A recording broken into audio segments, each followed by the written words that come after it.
Good morning, boys and girls. All right, we are at the end of Snow Treasure, chapter 30. Let's see what happens here. Last we left, um, Peter got out of the barracks, the German barracks, and it looked like he was saved by the Polish soldier, who I think he's not lying at this point.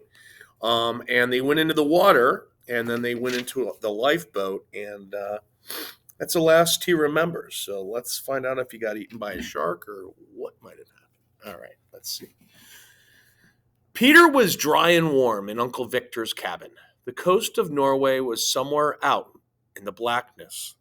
The Atlantic rolled and the Clang Pearson pitched, and Peter was joinced up and down with the waves, wash of the waves. Ahead lay America. So Peter was going to America. He was going to see New York and go to Pittsburgh with Jean Lasik, and then travel to Minnesota, where his uncle was a professor in St. Olaf's College in Northfield. Uncle Victor could arrange it, he said. You could be admitted as a minor in my custody. Our minister in Washington will do that much for us. He'll be only too glad to do something in return for all of this gold. But what about Jean Lasik? Peter asked. How can he go without a passport? Ah, but he has a passport, the one that was stolen. There will be a record of it in Washington, and they'll be grateful for the information about the one who is masquerading in his name.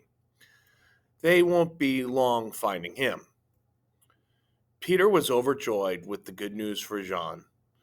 Since he had risked his life for him, there was no reward too high. Uncle Victor said something like this. It wasn't as easy for Jean as it looks, Peter. He ran a grave risk. He did it simply because I didn't feel right about sailing and leaving you there. And of course, he knew the routine of the camp. He knew that at supper hour the barracks would be deserted, except for the mess hall. And he knew that the side door and the sentry, he knew about the side door and the sentry. But he was still in danger of being caught himself. If one little thing had gone wrong, he would have been caught. He had his uniform, too, Peter mused. One German uniform looks pretty much like the other. Then a thought struck him. But how did he get the key to open the cell door? I was wondering that, too. He wanted to know. The keys are kept on a panel in the guard room. The room was empty while the guard was at mess. All Jean had to do was to slip in and take the key marked Das Gefängnis. His uncle went on.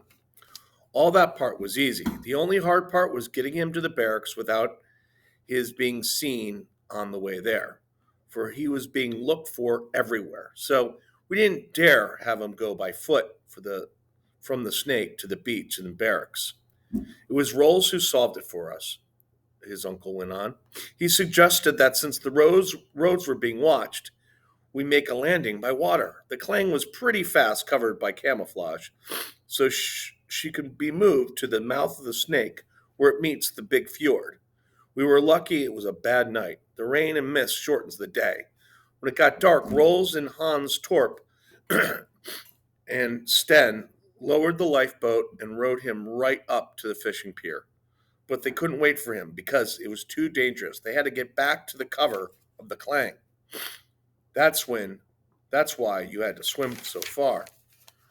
But how did Jean get past the sentries into the barracks? Just the way you got out.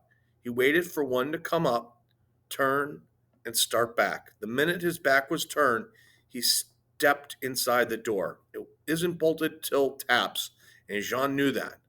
The sentry was there to guard that very door, but there are ways to get past sentries if you could think of those ways.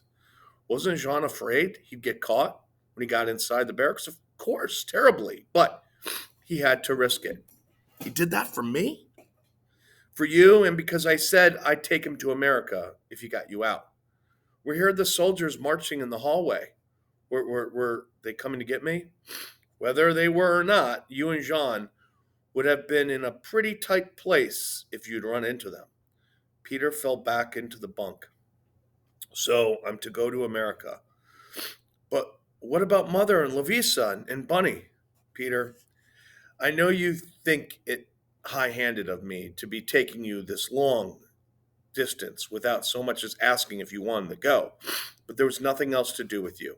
I couldn't go all the way across the Atlantic Ocean without knowing what would become of you. And when I got you on board, there's nothing to do with you but take you along. We daren't turn back with all this gold. Uncle Victor, it isn't that only what? Well, when father left, he said I was the man of the family and I was to look after the others. Ah, Peter, don't worry about your mother. Your mother's not being able to look out for herself and for her children. And although I'm sorry to have to tell you this, your father may soon be home. The British have withdrawn their forces from much of the coast.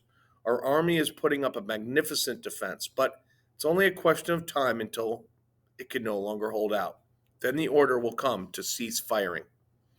Peter thought about that night his father had gone away, the night of the first blackout, and of all the things that happened since. It's a shame, Peter, for you to be leaving without so much as saying goodbye to your family and Helga and Michael and Pierre Garson and the others. But your mother was glad when I told her what we were going to try to do. She had gone to the homes to warn them that the missing Nazi might be in their barn. When Lovisa got to the farm with the news of what happened to you, she strapped on her skis and took the back trail through the woods to the snake. Take him to America by all means, she said.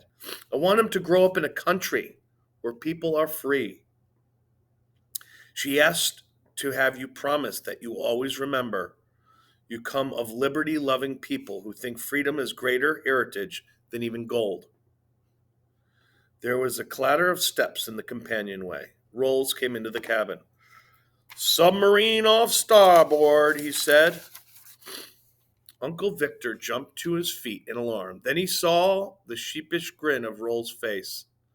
But it's a British sub, he spoke lamely. The Kling's doing 5 knots in the sea, he added. She ought to ride well, Uncle Victor answered. She's got a cargo of gold. The flag of Norway was draped above the map on the bulkhead. Into the cabin came the notes of a cornet. It's my old horn. I lent it to the Polish boy, Rolls explained. In the galley, Jean Lasik was practicing the Star Spangled Banner. And that is it, boys and girls. That is the story of Snow Treasure. All right. Until our next book. All right. Take care, boys and girls.